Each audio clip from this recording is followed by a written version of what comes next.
Ok, bonjour à tous. Et voilà, c'était encourageant d'avoir le témoignage de foi de Ben qui nous a expliqué comment est-ce qu'il a rencontré Christ, comment est-ce que personnellement Dieu s'est révélé à lui. Et avant d'être témoin de la suite donc de son baptême, ça c'est ce qui va se passer juste après, et je dirais deux petits mots pour expliquer comment ça va se passer. Euh, J'aimerais revenir pendant une vingtaine de minutes sur un mot qu'on a chanté et qui est revenu plusieurs fois, que ce soit dans le témoignage de Ben, que ce soit dans les textes qui ont été lus, dans les chants. Ce mot, c'est la grâce. La grâce. Certains ici connaissent ce que c'est que la grâce. Je pense que si certains, on leur demande d'expliquer la grâce, aucun problème, vous pourrez expliquer ce que c'est que la grâce. Pour d'autres, probablement que c'est un concept un petit peu flou, que c'est quelque chose dont on a entendu parler, mais concrètement, parler de grâce de Dieu, je ne sais pas trop ce que ça veut dire, j'ai une vague idée, mais c'est un peu flou. Peut-être encore que pour d'autres, la grâce, c'est un concept complètement étranger. Et ce serait pas anormal. Ce serait pas anormal, parce qu'en fait, la grâce, c'est pas quelque chose qui existe dans le monde dans lequel on est. Enfin, ça existe, mais c'est pas très courant. Et je ne connais pas même de religion qui mettent en avant la grâce comme c'est le cas pour la foi chrétienne, pour le christianisme biblique. Toutes les religions que je connais sont basées sur le mérite. Okay ? Si tu fais ça, tu auras ça. Si tu, je sais pas moi, si tu fais le bien, si tu t'abstiens de ça, si tu manges comme ça, si tu fais ci, alors tu vas obtenir des faveurs de la part de Dieu. Peut-être aller au paradis ou peut-être d'autres choses en fonction des croyances. Mais cette réalité du mérite, ce n'est pas présent que dans les religions. Et je pense que c'est présent dans notre société et dans notre vie de tous les jours. Depuis qu'on est tout petit, on apprend, si tu es sage, je ne sais pas, tu auras un bonbon ou quelque chose. Voilà. Si tu travailles bien à l'école, tu vas avoir des bonnes notes. Si tu travailles bien dans ton travail, après, tu auras un salaire. On espère le meilleur possible. Et toute notre vie, en fait, elle est conditionnée par ce fonctionnement-là. Si tu as envie d'être reconnu par les autres, comment tu fais ? Tu vas les voir, tu es sympa avec eux. Si tu as envie d'être élu, tu vas leur faire des promesses en disant « si vous m'élisez, je vous promets deux », et puis hop, encore une fois, donnant, donnant. Bref, on peut développer ça encore pendant longtemps. Nous sommes dans un monde qui ne fonctionne pas par la grâce. Et donc, c'est quelque chose qu'on a probablement du mal à comprendre. Alors que la foi chrétienne nous dit que la grâce de Dieu, c'est le pilier. C'est le pilier de la vie chrétienne. Voici une petite histoire pour nous aider à comprendre un peu mieux ce que c'est que la grâce.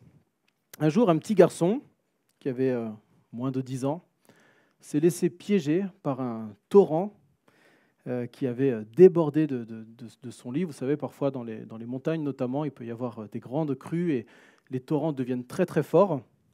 Et puis il s'est fait piéger par ce torrent, ces pluies torrentielles qui étaient là. Malheureusement, il ne savait pas nager. Et le voilà emporté, malgré lui, dans le courant. Sa maman le voit et c'est sa maman, quoi. Donc qu'est-ce qu'elle fait ? Elle saute dans le torrent pour essayer d'aller le chercher, pour sauver son enfant. Mais le courant était si fort que c'était une lutte sans merci de déjà rejoindre son enfant et ensuite d'essayer de rassurer son enfant pour pouvoir le ramener sur la berge. Une fois qu'elle l'avait attrapé, le problème c'est que ce petit garçon était tellement paniqué qu'il se débattait dans tous les sens, de toutes ses forces, à tel point que sa maman était dans l'incapacité totale de le ramener sur le bord. Il savait à peine nager, et malgré les supplications de sa maman de se laisser faire, de se laisser porter pour qu'elle puisse le sauver, rien n'y fait. Imaginez l'horreur de la situation. Cet enfant qui ne comprend pas que s'il ne se laisse pas porter par sa maman, la mort est inévitable.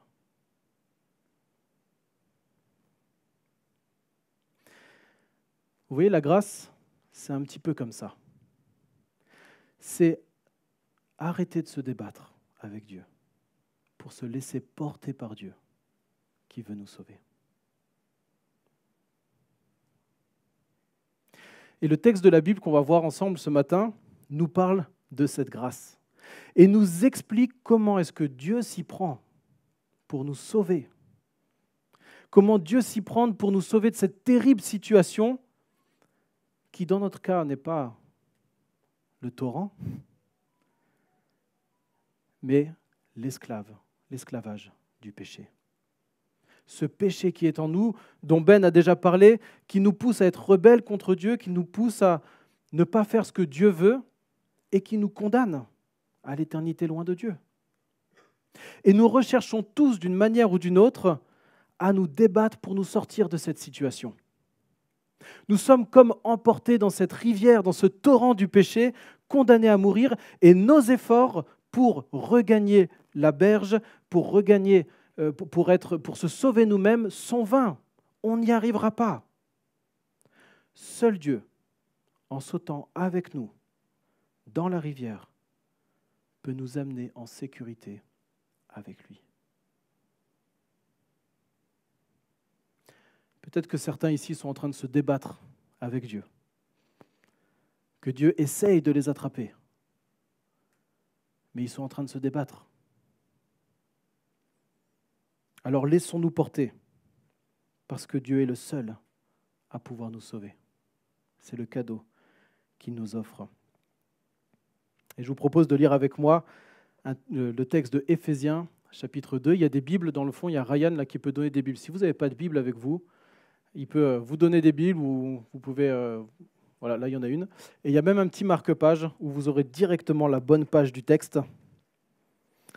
Éphésiens, chapitre 2. Et on va lire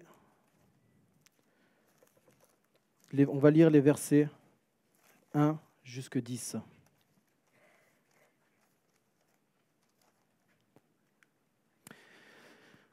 Alors, la lettre, le texte qu'on va lire se trouve dans une lettre qui a été écrite par un apôtre, quelqu'un qui a suivi Jésus et qui a enseigné au début de l'histoire de l'Église, l'apôtre Paul. Et donc, il écrit aux chrétiens de la ville d'Éphèse, de l'Église d'Éphèse. Et voilà ce qu'il leur dit. Donc, si on va au chapitre 2, donc le gros chiffre 2 dans vos Bibles, on va lire petit à petit le texte. On va commencer par lire les 3 premiers versets. Éphésiens, chapitre 2, versets 1 à 3. C'est bon, tout le monde là? Peut-être même qu'il pourrait être affiché, je ne sais pas. Non, peut-être pas. Bon, on va voir peut-être qu'il va s'afficher ou peut-être pas. Sinon, prenez-le dans vos Bibles. Je lis donc les 3 premiers versets. « Autrefois, vous étiez morts à cause de vos fautes et de vos péchés. Par ces actes, vous conformiez alors votre manière de vivre à celle de ce monde et vous suiviez le chef des puissances spirituelles mauvaises, cet esprit qui agit maintenant dans les hommes rebelles à Dieu. Nous aussi, nous faisions autrefois tous partie de ces hommes. Nous vivions selon nos désirs d'hommes livrés à eux-mêmes et nous accomplissions tout ce que notre corps et notre esprit nous poussaient à faire. Aussi étions-nous, par nature, destinés à subir la colère de Dieu comme le reste des hommes. » On va s'arrêter là pour le moment. Voici le regard que Dieu porte sur l'homme, sur la femme, avant qu'il soit chrétien. Ça, c'était le regard que Dieu portait sur toi, Ben, avant que tu ne te sois converti, que tu sois né de nouveau, chrétien, disciple de Jésus. Et c'est le même regard que Dieu avait sur moi avant que je sois chrétien. Et c'est le regard que Dieu a sur tous avant qu'ils soient chrétiens. Et les mots sont forts. Nous étions morts à cause de nos offenses, soumis au chef des puissances spirituelles mauvaises, Satan, soumis à Satan. Nous étions rebelles, livrés à nous-mêmes, accomplissant sans aucune limite tout ce que nous voulions faire.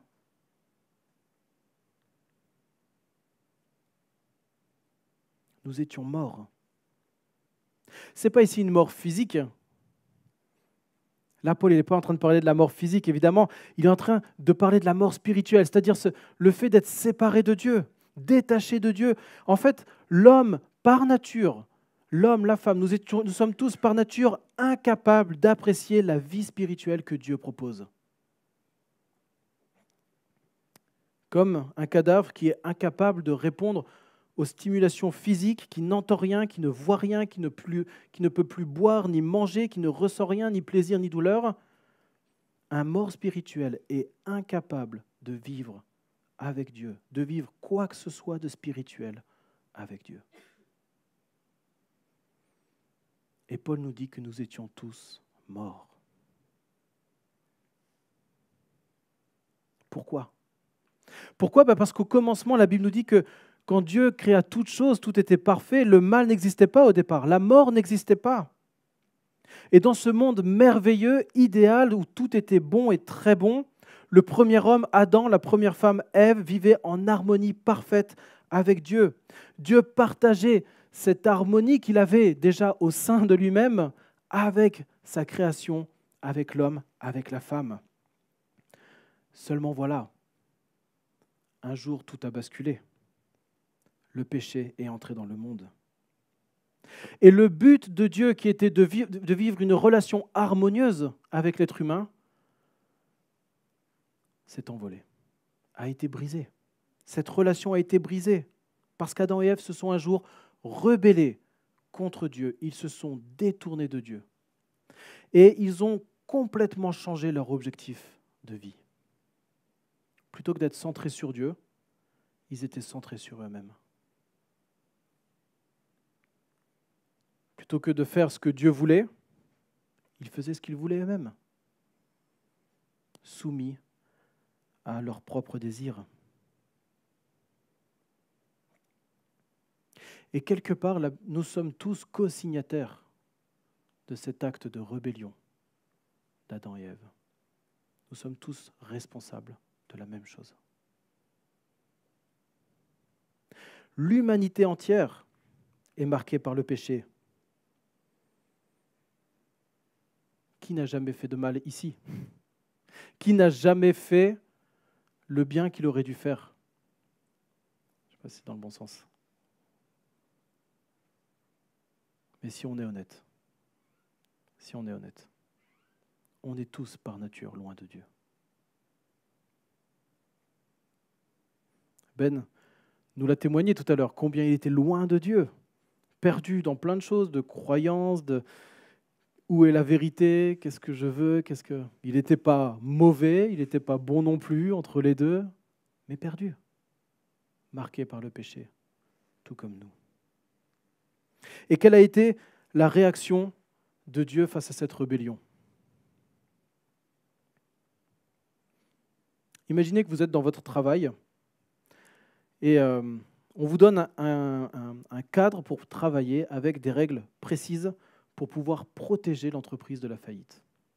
Le patron s'en va et vous dit « Maintenant, c'est toi qui gères. J'ai créé l'entreprise, tout va bien, je te donne les rênes, c'est à toi de bosser et je vais te donner toutes les règles qu'il faut pour que tu ne te plantes pas. Si tu appliques ce que je te dis, ça va bien aller pour l'entreprise et tout le monde ira bien. Et l'entreprise va se porter bien et il n'y aura aucun souci. Mais si tu te détournes des règles, alors là, attention, c'est la faillite. Pour toi, évidemment, mais pour tout le monde aussi. Donc, votre patron vous donne ce règlement. Et puis, quelques jours plus tard, vous avez tellement envie d'essayer de faire autrement et de ne pas suivre les règles. Vous dites, allez, c'est facile.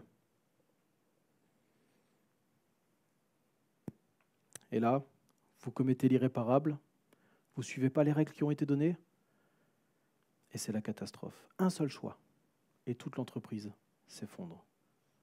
Vous n'avez plus de travail, et tous les employés de l'entreprise n'ont plus de travail non plus. Quelle serait la juste réaction du patron ? Certainement qu'il serait en colère. Je t'avais prévenu, je t'avais donné les règles qu'il fallait. Pourquoi tu ne m'as pas cru? Pourquoi tu n'en as fait qu'à ta tête? Et c'est vrai qu'à cause de notre péché, de notre rébellion, nous sommes tous condamnés à la colère de Dieu. C'est ce que le texte nous dit. Ça ne veut pas dire que Dieu est colérique, emporté, qu'il ne se maîtrise pas, comme malheureusement ça peut être le cas pour nous, mais que Dieu est extrêmement troublé et déchiré au plus profond de lui-même face au mal que nous commettons et face à cette relation brisée dont nous sommes responsables. Lui qui nous avait créés, lui qui avait créé l'homme pour vivre une harmonie parfaite, voilà que tout est gâché parce qu'ils n'ont pas voulu suivre les règles. Et bien sûr, il y a des conséquences. Le monde est en faillite, ma vie est en faillite, la mort physique, spirituelle sont là, cette séparation d'avec notre Créateur. Nous sommes emportés dans le torrent de notre péché. Et les conséquences sont terribles. Mais l'histoire ne s'arrête pas là. L'histoire ne s'arrête pas là. Parce que Dieu est rempli de grâce. Alors il décide de ne pas laisser les choses comme ça. Comme cette maman qui va sauter pour aller chercher son enfant qui est en train de mourir. Dieu décide de sauter dans les turpitudes de notre rébellion, de notre péché, de nos offenses, pour venir à notre secours. C'est la grâce. Et on avait vu là dans les 3 premiers versets que la grâce nous révèle la gravité de notre péché. Maintenant, si on lit la suite, on voit que la grâce nous révèle la richesse de la nature de Dieu, la richesse des bontés de Dieu. Regardez avec moi les versets suivants, les versets 4 à 7. On est toujours dans Éphésiens 2. Verset 4. Mais Dieu est riche en bonté, aussi à cause du grand amour dont il nous a aimés, alors que nous étions spirituellement morts à cause de nos fautes, il nous a fait revivre les uns et les autres avec le Christ. C'est par la grâce que vous êtes sauvés. Par notre union avec Jésus-Christ, Dieu nous a ressuscités ensemble et fait siéger ensemble dans le monde céleste. Il l'a fait afin de démontrer pour tous les âges à venir l'extraordinaire richesse de sa grâce qu'il a manifestée en Jésus-Christ par sa bonté envers nous. Waouh! Waouh! Comprendre la grâce de Dieu, c'est maintenant découvrir la richesse de la nature de Dieu. Ce texte est extraordinaire. Après avoir montré la dure réalité du regard de Dieu sur nous en tant que pécheurs, nous voyons maintenant des mots tellement apaisants, tellement bons, qui sont tout aussi réalistes sur notre Dieu, sur notre Créateur merveilleux qui vient à notre portée. Lui qui est riche en bonté, lui qui est d'un grand amour, il nous fait revivre, ressusciter avec Christ. Nous sommes unis avec Jésus-Christ qui nous fait siéger avec, et Dieu nous fait siéger avec Jésus dans les lieux célestes. Et c'est cette réalité spirituelle-là que Ben va démontrer par le baptême tout à l'heure. Il était mort, c'est pour ça qu'on va le plonger dans l'eau, et à cause du grand amour de Dieu, de la grâce de Dieu, il a été ressuscité avec Christ. Et c'est pour ça qu'on va le sortir de l'eau. Pour montrer qu'il est maintenant uni à Jésus-Christ.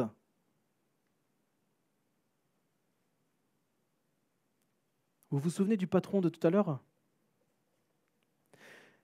Imaginez que Dieu soit ce patron. Qu'est-ce qu'il ferait? Il ne va pas simplement regarder la faillite de son entreprise sans rien faire, mais il va payer. Il va payer de sa poche toutes les erreurs de son employé pour lui réoffrir un emploi nouveau. C'est la richesse de la grâce de Dieu. Il aurait pu dire, tant pis pour toi. Tu as voulu en faire qu'à ta tête, t'assumes maintenant. Mais la grâce de Dieu, c'est Dieu qui vient payer lui-même. C'est Dieu qui saute avec nous dans la rivière en furie, dans le torrent en furie pour nous sauver. C'est ce patron qui paye pour notre dette, pour pouvoir nous réinvestir dans un nouveau statut, celui d'employé, dans lequel il va prendre plaisir, malgré nos erreurs, notre péché, notre rébellion.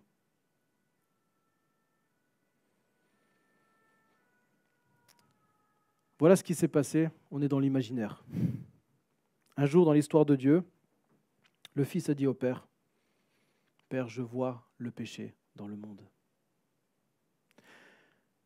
Et ce n'est pas possible de laisser les choses comme ça. Je veux sauter dans la rivière pour sauver l'humanité. Et j'amènerai vers le bord tous ceux qui arrêteront de se débattre et qui accepteront que je les sauve. Et parmi toutes ces personnes, il y a un gars, en 2021, il s'appelle Ben. Il est en train de se débattre là. Il faut que j'aille le chercher. Et puis, je me noierai à leur place. Je mourrai à leur place pour qu'ils puissent vivre. Je prendrai sur moi leur condamnation, la mort, et je l'assumerai pour eux, pour que ta justice soit pleinement accomplie. Je les aime tellement. Leur péché mérite la mort. Ok, alors je vais mourir à leur place pour qu'ils puissent être sauvés. Laisse-moi payer leurs dettes. Laisse-moi les sauver. Et le Père a répondu, d'accord, tu iras. Tu iras parce qu'il me plaît de te briser pour leurs iniquités. Mais 3 jours après ta mort, je te ressusciterai. Et ainsi, la mort sera complètement vaincue. Tous ceux qui se seront laissés sauver par toi, tous ceux qui se seront laissés amener au bord de la rivière, vivront alors pour l'éternité avec nous, avec toi.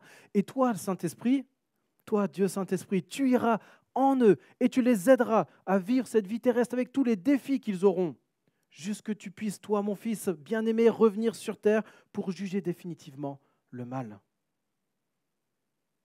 Et nous repartagerons notre amour et notre harmonie avec tous ceux qui auront accepté la grâce.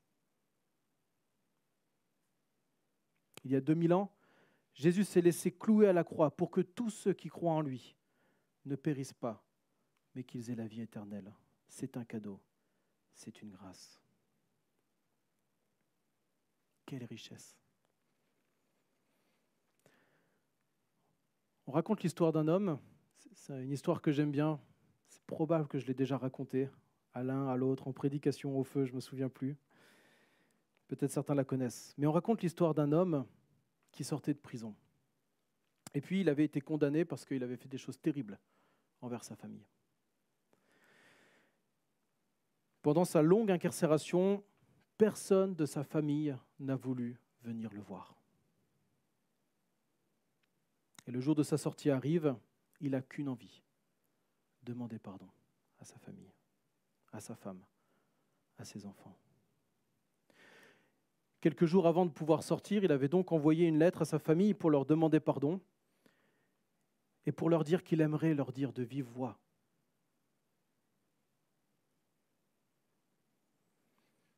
Mais il rajoute aussi qu'il comprendrait si sa famille ne veut pas le voir.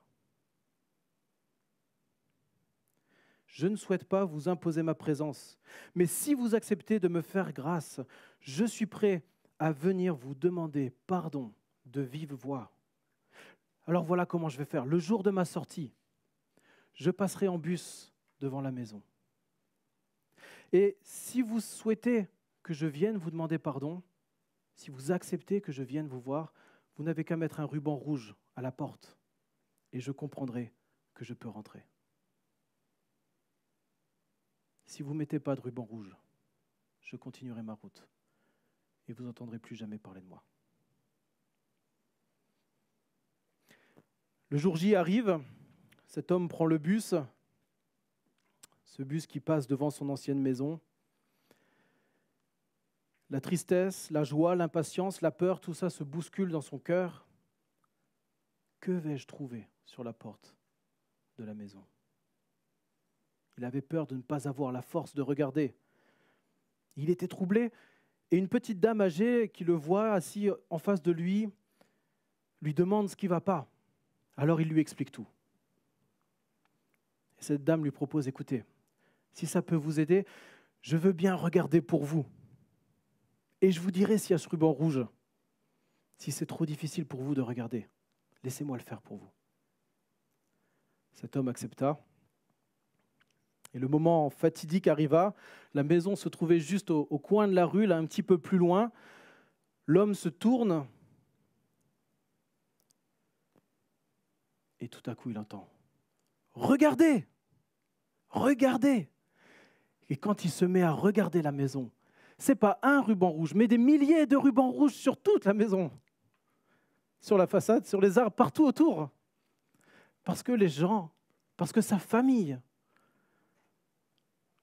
voulait de la grâce. Voilà à quoi ressemble la richesse de la grâce de Dieu. Dieu a mis des milliers de rubans rouges à l'entrée de son royaume. Et si nous lui demandons pardon pour le mal qu'on lui a fait, si nous décidons de nous détourner de ce mal et que nous croyons en Jésus pour le pardon de nos péchés, si nous croyons que Jésus est ressuscité pour nous rendre justes, alors son royaume est grand ouvert. Et il y a des milliers de rubans rouges qui sont là pour nous montrer, viens, rentre dans la maison, viens dans la paix de ton Créateur. Voilà la richesse de la grâce de Dieu, comme une mère prête à tout pour sauver son enfant, prête à donner sa vie.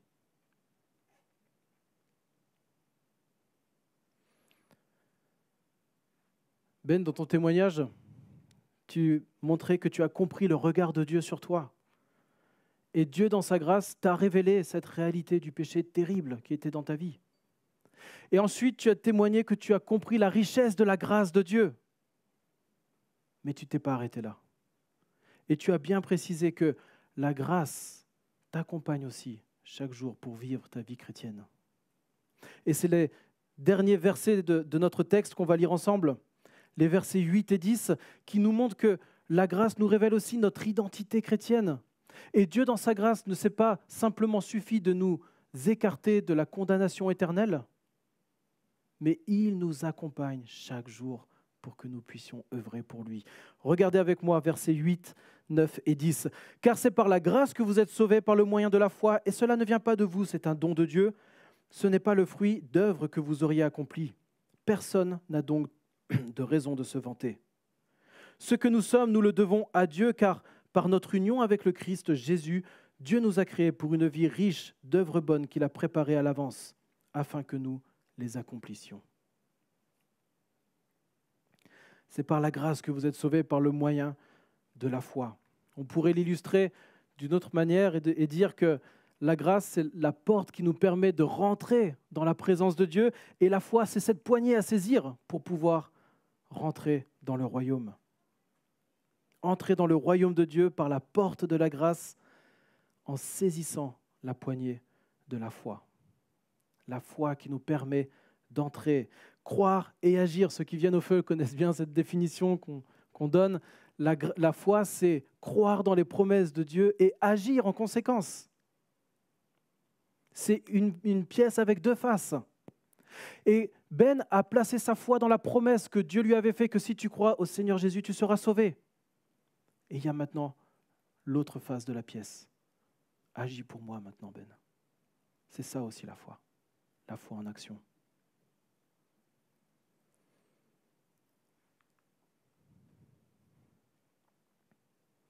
En fait, la conversion, c'est qu'un début.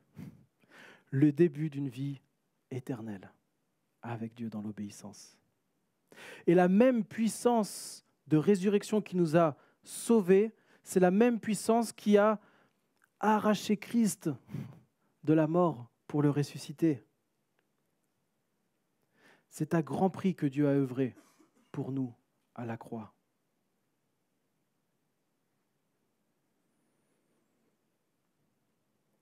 Alors ce que tu témoignes, Ben, aujourd'hui, c'est que Dieu t'a sauvé par Jésus-Christ. Et ça, c'est un cadeau qu'il t'a fait. Et tu l'as reconnu, ce cadeau. Tu l'as accepté.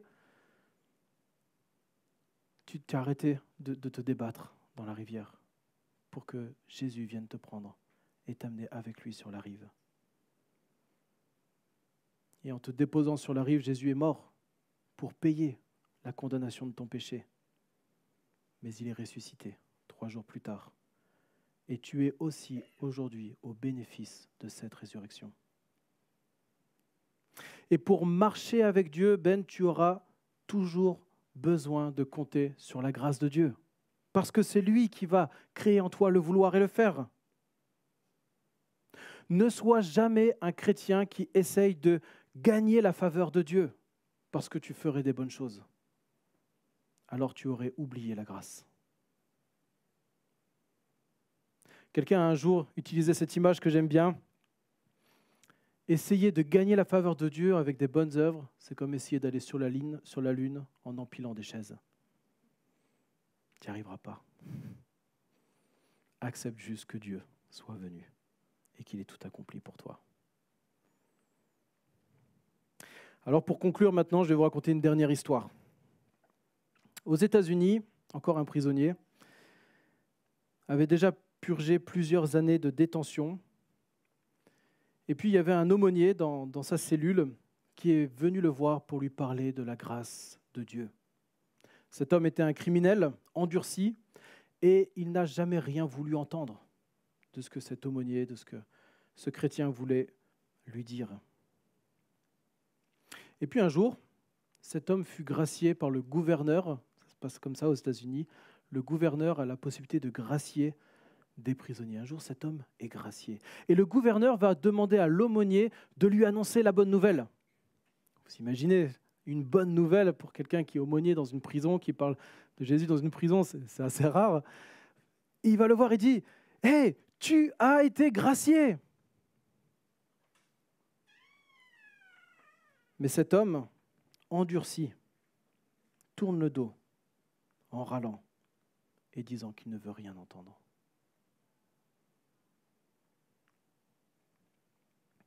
Évidemment, l'aumônier insiste et lui répète qu'il est gracié. Mais le truand persiste et dans son attitude, le regard stoïquement tourné vers la paroi déclare formellement qu'il refusait la grâce qu'on lui offrait.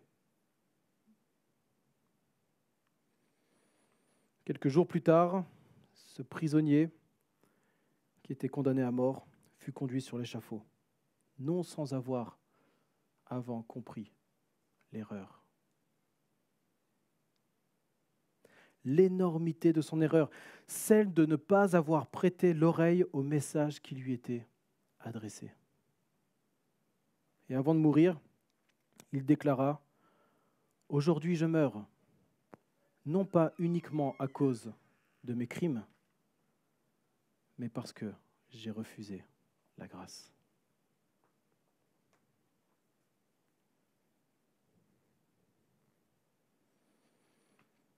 Alors on va prendre un chant maintenant. Et juste avant le chant, je vous invite à prendre 30 secondes, 1 minute, pour réfléchir à ce que le texte est en train de nous dire. Tu es peut-être dans le torrent en furie de ton péché, alors arrête de te débattre et laisse Jésus agir pour te sauver. Dieu est riche en compassion, en bonté, en amour. Ton péché, il l'a déjà payé, condamné à la croix. Accepte que tu ne puisses pas te sauver toi-même des conséquences de ton péché. Place ta foi en Jésus pour être sauvé et vivre l'éternité avec ton Créateur. Ne rejette pas la grâce de Dieu. Prenons le temps maintenant, dans le silence de nos cœurs, de parler à Dieu, de demander pardon pour notre péché, d'accepter sa grâce et de le glorifier pour la grâce, pour la richesse de la grâce qu'il nous offre et qui nous permet de pouvoir vivre avec lui pour l'éternité.